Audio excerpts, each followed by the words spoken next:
I've come to one of the most famous, the most recognisable historical sites on planet Earth.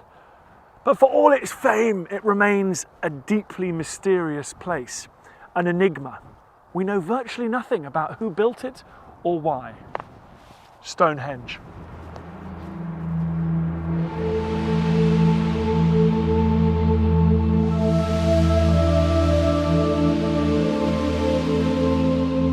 No matter how many times I come to Stonehenge, it never loses its sense of magic. Its position in the middle of this wide open plain and raised up, looking at this wonderful view all around. And then of course the stones themselves, which have remained upright since they were erected by our Stone Age ancestors over 4,000 years ago. It's a place to come and think about the passing of time, how small and irrelevant our little lives are compared to the generations that these stones have seen. And then of course you just marvel at the construction. It all began around 3000 BC with the ditch and the mound out there, you can just see it there. And then at about 2500 BC they added these blue stones. Now what's amazing about these is that these heavy stones, each weighing more than a ton, were brought not from nearby, but from South Wales. They've identified the quarries in South Wales where these were from. And that was done in the Stone Age with no wheels, no axles, no metal tools. The countryside would have been wooded, and they still don't really know how they achieved that. And then from 2500 BC onwards, you start to get development of this site for about 500 years. So they rearrange the blue stones, and then they add these giant sarsen. And these sarsens were put in a huge circle. The blue stones were then rearranged in a circle, and with an inner circle, an outer circle there. And you've got these great big pillars here, and you've got lintels up there. Now these work exactly like Lego. You have a little knob on top of all of these standing up stones, and then the lintel slots onto that, holding it in place. Where these huge stones came from has long been a mystery, but now we know, thanks to some brand new research.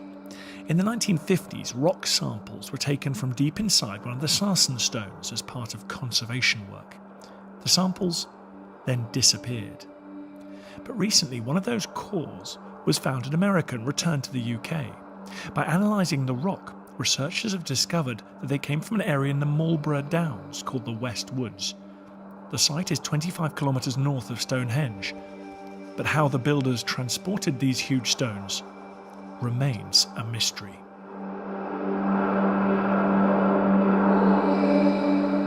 It's a place of such power now, even though we're used to huge structures and grand vistas. Can you imagine 2,500 years BC? This would have been jaw-dropping. Much of Britain was covered by a vast forest, but this part of Salisbury Plain was clear of trees. It's still with the chalk soil, so just the setting would have been spectacular. And then you'd have arrived here and you'd have seen a gleaming white monument. Many of these stones have become darker, they've weathered down. They would have been much, much brighter. So you'd have walked up to this beautiful, gleaming set of stones. Even bigger stones forming a structure in the middle, with perhaps that altar stone there as the centerpiece. What's fascinating though is that the more research they do on this site, the more they discover. Recent laser technology has revealed something they never thought was possible. That these lintel stones here on top, those are not just rectangular bricks, just each one moved slightly so you create the impression of a circle. They have actually been rounded off, so they are in fact a circle. That is an extraordinary knowledge of geometry, let alone stonemasonry, for 4,500 years ago. And so in fact there's a very, very slight curve on all of these lintels. And they're doing that, they're shaping that with nothing other than smaller stone hammers with which they're smashing them into shape. So this is the Stone Age. There's no bronze, there's no metal working, there's no iron certainly. They're using stone tools and antlers. And if you check this out, if you look at all the pitting on this sarsen stone here, it looks like weathering, but it's not. These are actually the marks of thousands and thousands of strikes with a stone hammer. And that all of these were individually shaped, rounded off, completed by thousands of hours of craftsmen hitting it with little stones.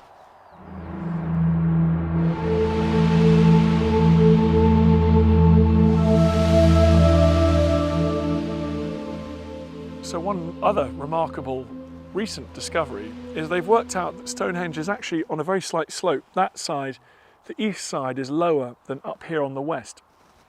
But extraordinarily, the builders have accounted for that and levelled it by using slightly shorter stones here and taller stones down there, so that the ring of lintels is dead flat. Now, how they do that without a spirit level, I've got no idea.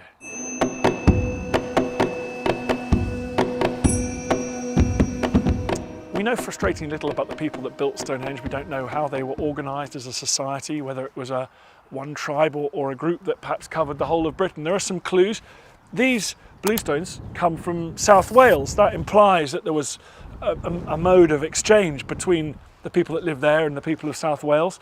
We also know that in a nearby camp that seems to have been built for the people that constructed this site, there were animals, remains, feasting had taken place there. And those animals were brought from as far away as the north of Scotland. And so it's been suggested that Stonehenge was not just the product of the people that lived around here, but perhaps some kind of effort that stretched for hundreds of miles across Britain, from southern England to northern Scotland and the west of Wales. And that suggests a political sophistication, an organisation way in advance of anything we'd ever imagined Stone Age peoples being capable of.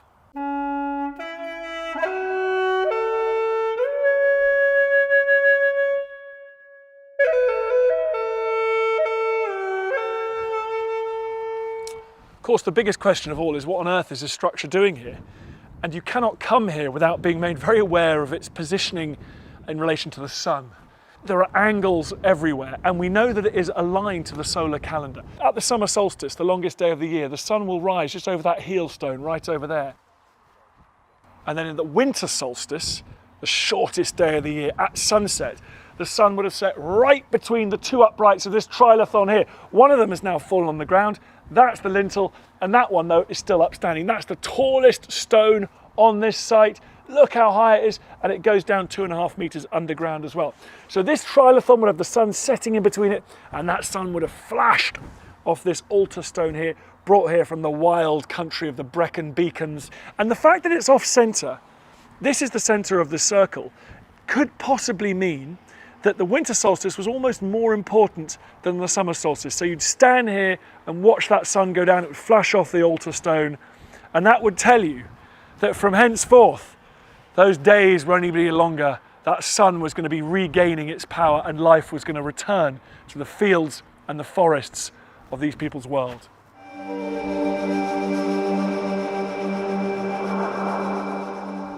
Modern laser scans have shown us that Stonehenge continued to be important for generations of people long after the original builders had died. This is graffiti or carving of a knife, and we know it's from the Bronze Age, around 1800 BC, so centuries after these stones were erected here.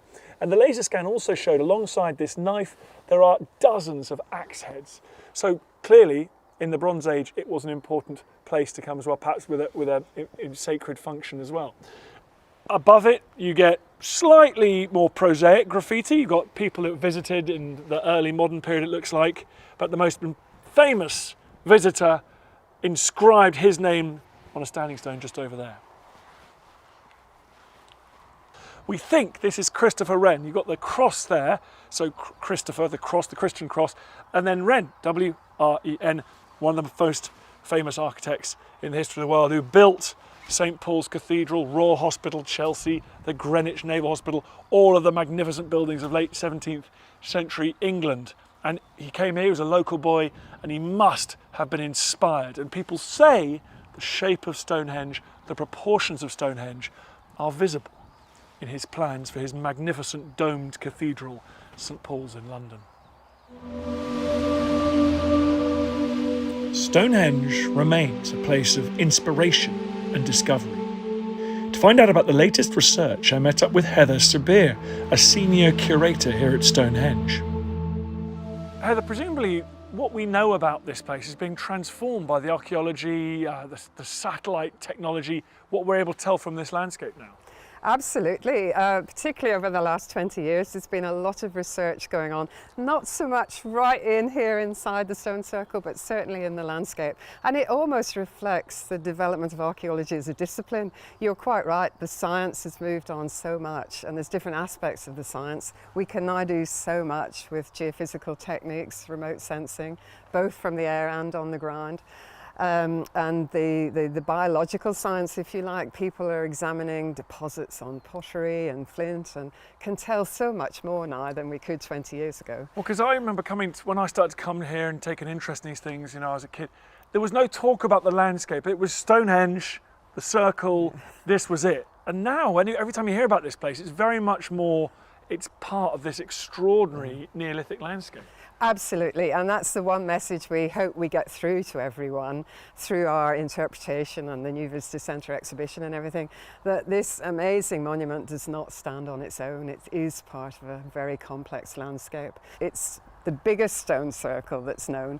This one is unique because it's architectural. If we just look up, you can see we've got a classic trilithon here behind us, the two uprights with the lintel, and of course trilithon is just the Greek 3 stones. But it's the technology they've used is really quite amazing because this is very dense sandstone. So it really is quite amazing. But one of the most significant things for the research that went into the Visitor Centre was we managed to do a laser scan of every stone, and that gave us a huge amount of information on different levels. First of all, it recorded every stone in great detail and prehistoric features as well as more modern features.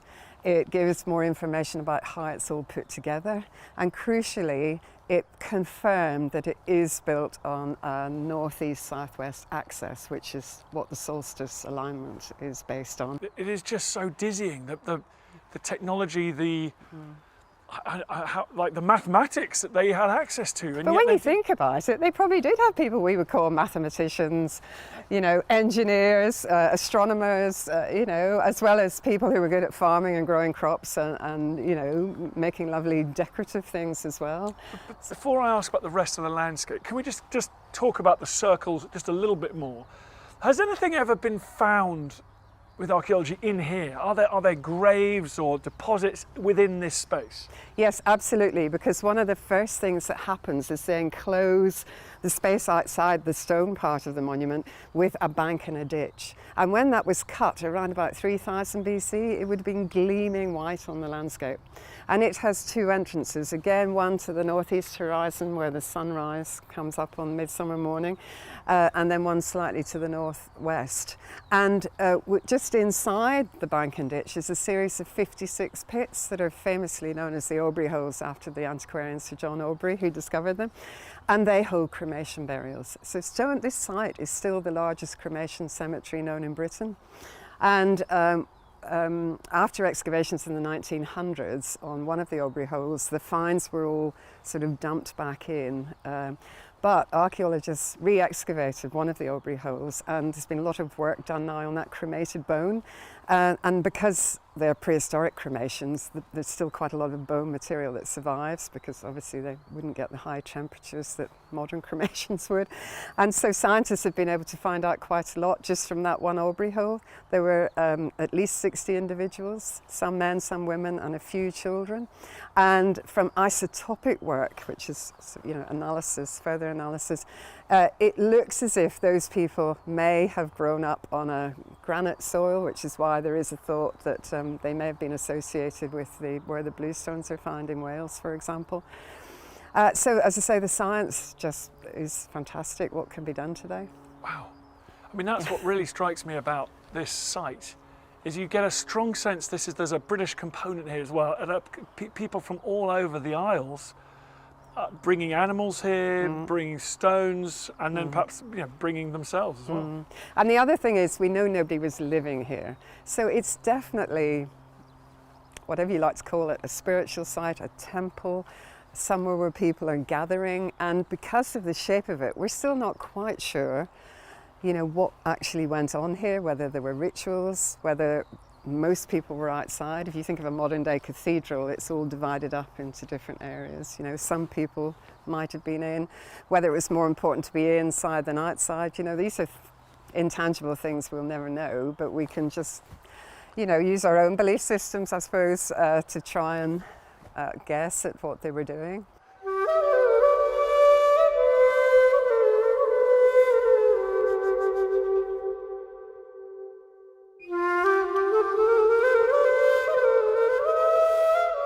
Clearly, I mean, there's so many humps and bumps.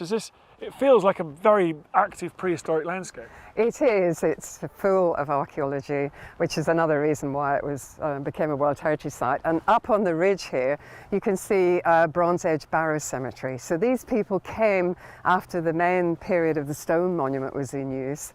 And people are buried in those, we think, elite of some sort. So those are Bronze Age, they're centuries after Stonehenge. Absolutely, and their technology, they had the use of metal. Quite often you hear about magic metal because, of course, they could do so many more things with metal than they could with stone. And so the axe becomes a symbol of the Bronze Age, almost like currency as well as being useful tools. And there are axes inscribed on the stones. You can't see most of them with the naked eye, but through our laser scan we discovered there's over 100 of them. So Bronze Age people were coming and making their mark as well. And the burials are almost on a 360 around the stone circle, and almost as if they're looking into Stonehenge. So perhaps at the time of Stonehenge people were looking out, but certainly in the Bronze Age we think people may have been looking in.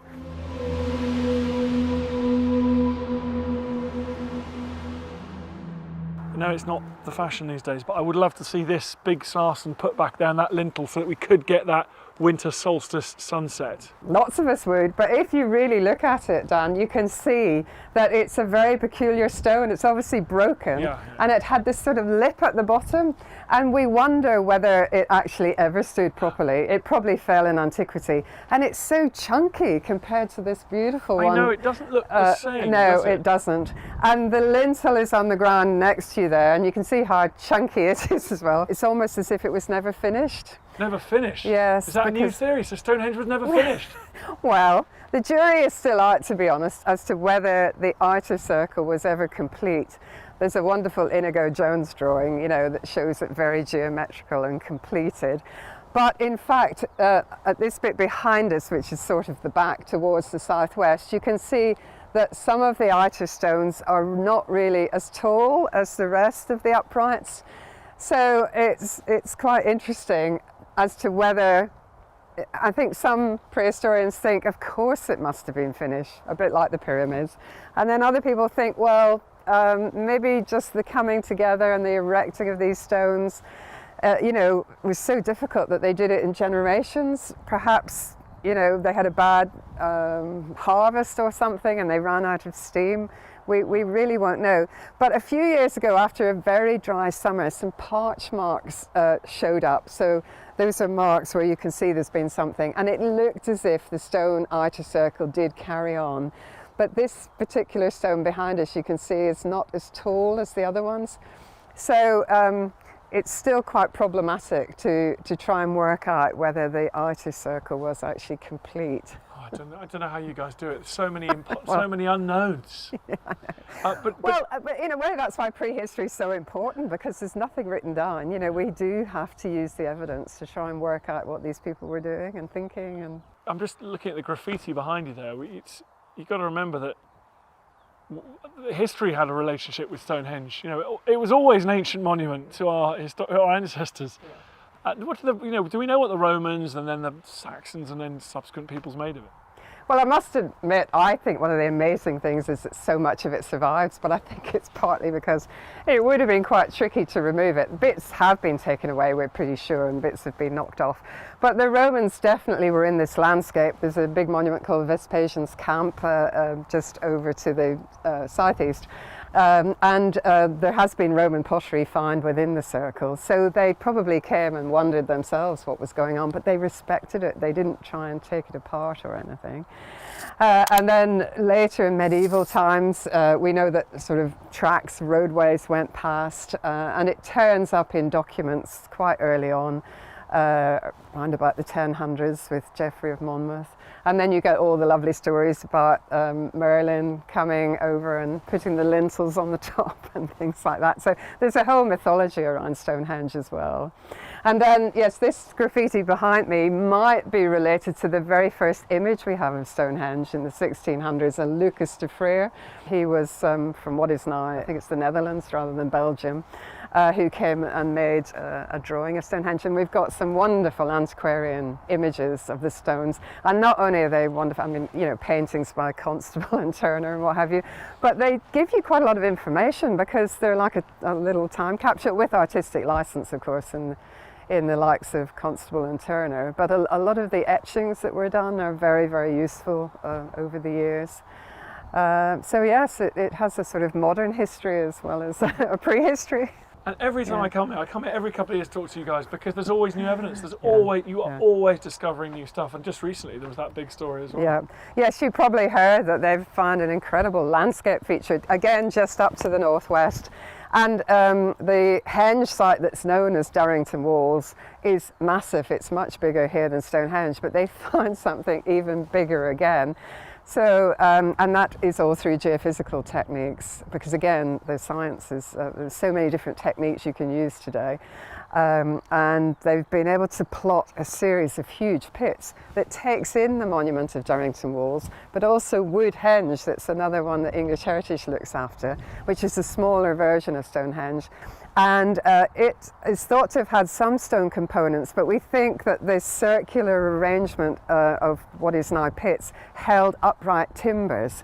So it would have been a timber monument, a bit like Stonehenge, and it wouldn't have been solid, but with the different arrangement of timbers, again, it probably would have looked as if it was like a wall of timber, even though there would have been gaps between them. The reason that people are so excited about it is because it also demonstrates the ability, the mathematical abilities, astronomical abilities of our prehistoric ancestors. Yeah, yeah.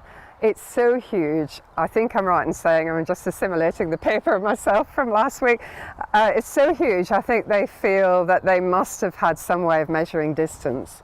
But when you think about it, you know, I'm quite good at pacing out what is now called a metre, you know. So, and you know, people in the 1960s talked about the megalithic yard and all of that. So, and again, they were just as clever as us. So it's quite feasible that they had some form of counting system and, you know, equivalent of surveyors or whatever, but it still is quite massive, and I, you know. What form would that site have? Is it like the Woodhenge? There would have just been very spread out, but just no, monumental stones or wood? Pits, shafts, whatever you like to call them. I think I'm right in saying they are absolutely massive. So I think the people who've put the paper together, the archaeologists who've got the data, are still trying to assimilate it all themselves and decide what it means on the landscape. So just huge holes in the ground. Yeah. Yes, but must have had some meaning because the effort it would have taken to dig them. I don't know if you know, at the site of Avebury there's a famous picture of the ditch, which is absolutely ginormous. There's sort of like 3 layers of people standing on different terraces, and it's on the scale of that, you know. And of course they didn't have mechanical diggers, they were digging with antler picks. But they must have had a reason why they wanted to do it. And what other secrets is this landscape going to give up over the next few years? Well, I think that's the amazing thing about archaeology. It never stops, you know, just when you think you've got the measure of it all, something else turns up. And again, that is down to the science and being able to do, we can do so much more today that doesn't need excavation. We don't have to go into the ground. You know, we can do remote work now and landscape work without actually excavating.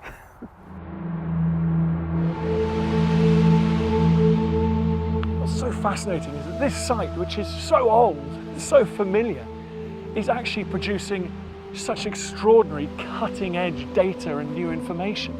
New technology is allowing us to tell the story, to reveal the story of Stonehenge that was totally obscure to previous generations. The story of this place is by no means finished.